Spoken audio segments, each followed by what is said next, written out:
And now I bring you to the story that really moves my heart the most. He is a man who was poor. Not only was he poor, he was a person who was very unattractive. In fact, the ulama or the sahabas used to describe him as hideous. Hideous. If a person looks at him, just wants to look away. So this man, Allah created him this way. Poor, no status in society, and hideous. And even his name was ugly. We're not meant to say that sahabas are ugly, a'udhu billah. They are beautiful. But the name that he had was an unattractive name. His name was Julaybib, radiyallahu anhu. This hadith is in Sahih Muslim, and part of it is also in At-Tirmidhi, which is completely authentic. Rasulullah sallallahu alayhi wa sallam saw Julaybib one day, and he had grown older in age. He said to him, "How are you, ya Julaybib?" That was such the case of Rasulullah sallallahu alayhi wa sallam. "How are you, ya Julaybib?" And Julaybib said, "Ya Rasulullah, do you think the only woman I'll get is in Jannah in Hur al-Ain, insha'Allah?" Rasulullah sallallahu alayhi wa sallam understood what he's trying to say, that he's never going to be able to get married in this life. Is he just going to die and just hope to meet Hur al-Ain? Is that it? Rasulullah sallallahu alayhi wa sallam said, "No, bal fi dunya wal akhirah, insha'Allah. You are going to get a woman from dunya, insha'Allah, and also from the akhirah." In other words, I would have said, no, Hur al-Tin and then Hur al-Ain, insha'Allah. Hur al-Tin means soil. Laugh. Someone laugh. And thank you, Akhil Karim. So, Rasulullah sallallahu alayhi wa sallam said, "Ya Julaybib, go to so-and-so a house and ask, they have a daughter." He went and they rejected him. So Rasulullah sallallahu alayhi wa sallam came to this man and said to him, "Uridu an akhtuba ibnatak." I want to ask for your daughter's hand. He said, "Allahu Akbar, Rasulullah, what beautiful news this is that makes the eyes enlighten and the heart, subhanallah." Rasulullah sallallahu alayhi wa sallam, no, it's not for me. He said, "Who for then?" He said, "For Julaybib." And suddenly his smile turned into a frown, and he said, "Let me ask her mother."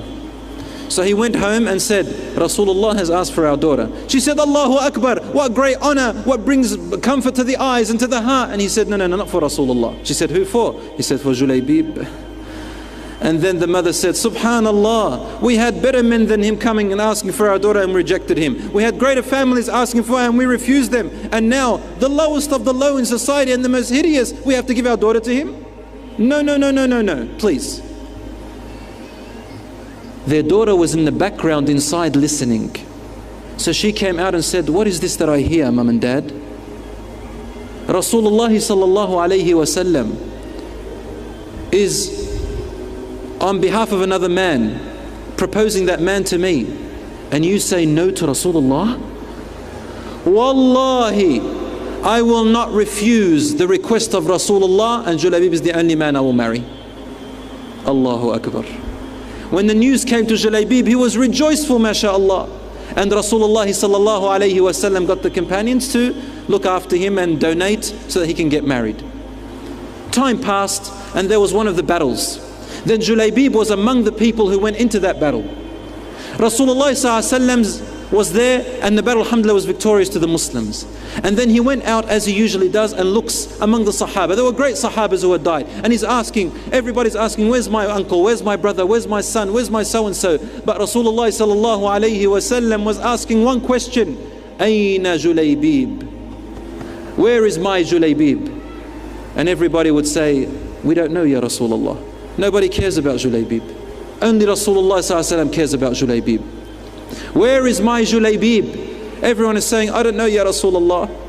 And they'll say, "Ya Rasulullah, have you seen my uncle?" He said, "No, but have you seen my Julaybib?" And they say, No, we don't know anything about him." So he went looking for him.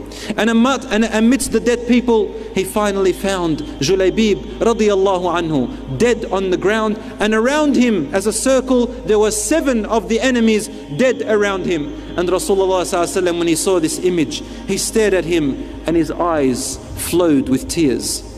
He said, قتل سبعة من المشركين وقتل.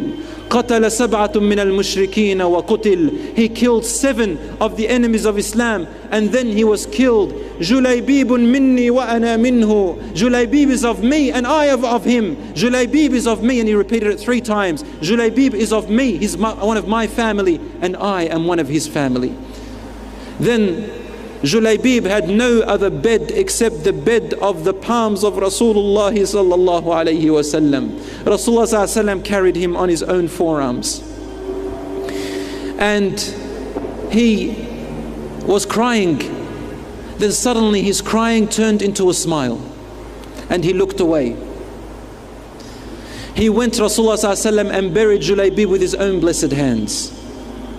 And they asked him, Ya Rasulullah, why were you crying and then you were smiling and looked away? He said, I was crying for the loss of my dear family member Julaybib. No one cared about him but me. And then Allah showed me his place in Jannah. I saw his soul in Jannah, and there was one of his wives from the Hur al-Ain running towards him. So I smiled that he finally got his wife which he wanted in Jannah. And as she was running, the heel of her legs showed. So I turned away. I have no right to look at the wife of Julaybib.